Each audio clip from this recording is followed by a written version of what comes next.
चंडीगढ़ से बड़ी खबर है। शहीद मनमोहन के घर पहुंचे हैं मुख्यमंत्री मनोहर लाल और परिजनों से मुख्यमंत्री मनोहर लाल ने मुलाकात की है।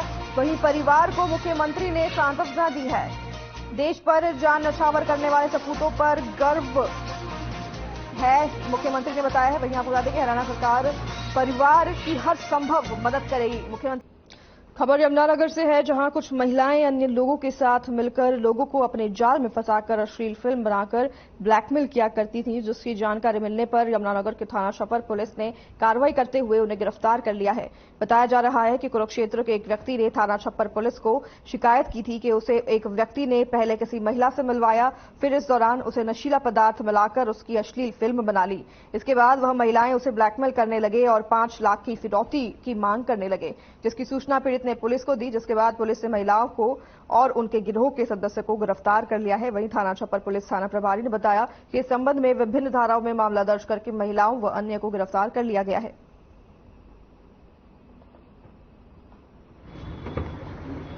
हमारे पास एक शिकायत प्राप्त हुई थी।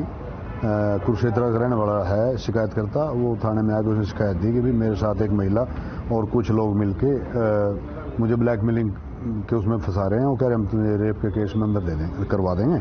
और ऐसे करके मेरे पास 6 तारीख को एक महिला और एक कमिल नाम का आदमी था, वो मेरे पास आए थे, जो मेरे को पहले ही जानता, मेरे गाँव का रहने वाला था वो। तो उसने मेरे को उससे मिलवाया भी, ऐसे ऐसे करके बातों में फंसा करके। उसके बाद मेरे को इन्होंने चाय में नशीला पदार्थ दे करके और बेहोशी की हालत में अपने घर में मेरी गलत वीडियो बना ली, जो कि उसके बाद मैं बड़ा भयभीत था और ये वीडियो लेके मेरे गांव में पहुंचे मेरे घर वालों।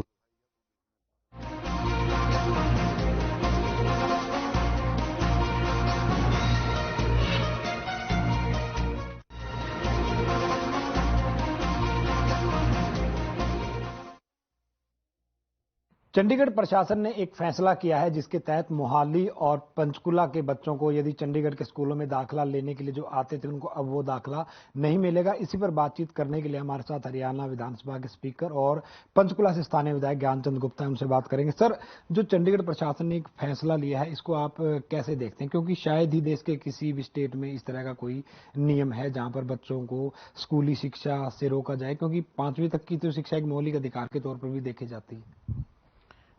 देखिए, मैं ये जो निर्णय चंडीगढ़ प्रशासन ने किया है, मैं तो इसे तुगलकी फरमान मानता हूं, क्योंकि इस प्रकार के निर्णय जो आपसी सौहार्द को, आपसी भाईचारे को और विशेष तौर पर शिक्षा के अंदर जो भेदभाव, क्योंकि शिक्षा जो है एक हमारा जो एक फंडामेंटल राइट है, शिक्षा ग्रहण करने के लिए कोई किसी को रोक नहीं सकता। लेकिन चंडीगढ़ और पंचकुला के अंदर भेदभाव किया जाना, चंडीगढ़ और मोहाली के अंदर भेदभाव किया जाना, और वो भी तब जब चंडीगढ़ हरियाणा प्रदेश की राजधानी है। चंडीगढ़ के अंदर हरियाणा प्रदेश के बच्चों को एडमिशन ना मिले, ये समय समय पर पहले भी इसने चंडीगढ़ प्रशासन ने किया है। आज उन्होंने पहले ये किया था कि 8वीं के बाद बच्चों को एडमिशन जो है चंडीगढ़ के स्कूलों में नहीं मिलेगी। आज जो है, जो इकोनॉमिकल वीकर सेक्शन के EWS कैटेगरी के बच्चे हैं, उन बच्चों को चंडीगढ़ के अंदर, देखिए मेरा ये मानना है कि जो गरीब है वो गरीब है, चाहे वो पंचकुला का गरीब है, चाहे वो चंडीगढ़ का गरीब है, चाहे वो पंजाब का गरीब है। उनके अंदर भी भेदभाव करना, कैटेगराइज करना कि ये पंचकुला का गरीब है, ये चंडीगढ़ का गरीब है, मैं समझता हूं कि ये बिल्कुल एक सामाजिक ताने बाने को तोड़ने की बात है। और इस प्रकार के जो निर्णय हैं वो कहीं ना कहीं आपस के अंदर भाईचारे को भी, इससे पहले भी चंडीगढ़ प्रशासन ने कई बार इस प्रकार के तुगलकी फरमानी की है। आपको याद होगा कि कोविड काल के अंदर भी एक बार प्रशासन ने कहा था कि PGI के अंदर केवल चंडीगढ़ के लोग जो हैं वो कोविड का इलाज करा सकते हैं। उसके बाद भी एक फरमान ये आया कि चंडीगढ़ के अंदर जो पंजाब और हरियाणा से वाहन आएंगे उनके ऊपर पार्किंग फीस डबल ली जाएगी, और इन सबको फिर उन्होंने वापस भी लिया। और आज फिर ये जो इन्होंने कहा है कि मैं समझता हूं कि ये बिल्कुल गलत है। जो हमारे बच्चे हैं और विशेष तौर पर ये प्राइमरी शिक्षा के अंदर इस प्रकार की बात करना बिल्कुल उचित नहीं है। आपको नहीं लगता कि जो यूटी का जो फैसला आया है उससे पंजाब और हरियाणा कहीं ना कहीं जो है सीधे तौर पे प्रभावित हो रहे हैं? क्या आपको नहीं लगता कि पंजाब के साथ मिलकर कहीं ना कहीं इस मसले को जो है पंजाब के जो गवर्नर मान लें या फिर चंडीगढ़ के प्रशासक हैं या फिर केंद्र सरकार तक इस मसले को उठाकर ये आदेश जो है वापिस नहीं होना चाहिए? नहीं, मैंने आदरणीय जो पंजाब के राज्यपाल हैं और चंडीगढ़ के प्रशासक हैं श्री पुरोहित जी, उनको एक पत्र लिखा है। उनसे मैंने मांग की है कि इस फैसले को तुरंत वापस लिया जाए।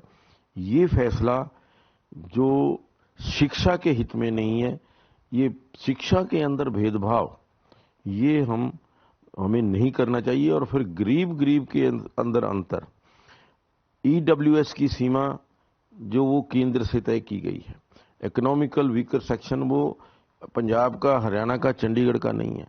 अगर उसके अंदर जो बच्चे हैं, चाहे वो पंचकुला के अंदर रहता है, चाहे चंडीगढ़ के अंदर रहता है, चाहे वो किसी भी पार्ट ऑफ द कंट्री रहता है, तो वो तो गरीब है, तो उसके अंदर ये भेदभाव करना मैं समझता हूँ उचित नहीं है। तो ये थे हमारे साथ हरियाणा विधानसभा के स्पीकर ज्ञानचंद गुप्ता, जिनका कहना था कि चंडीगढ़ ने स्कूलों को लेकर जो मोहाली और पंचकुला के बच्चों के लिए आदेश जारी किया वो बिल्कुल एक तुगलकी की फरमान है और सरकार को इसको जो है वापस लेना चाहिए। चंडीगढ़ से हर खबर के लिए ओपी शर्मा।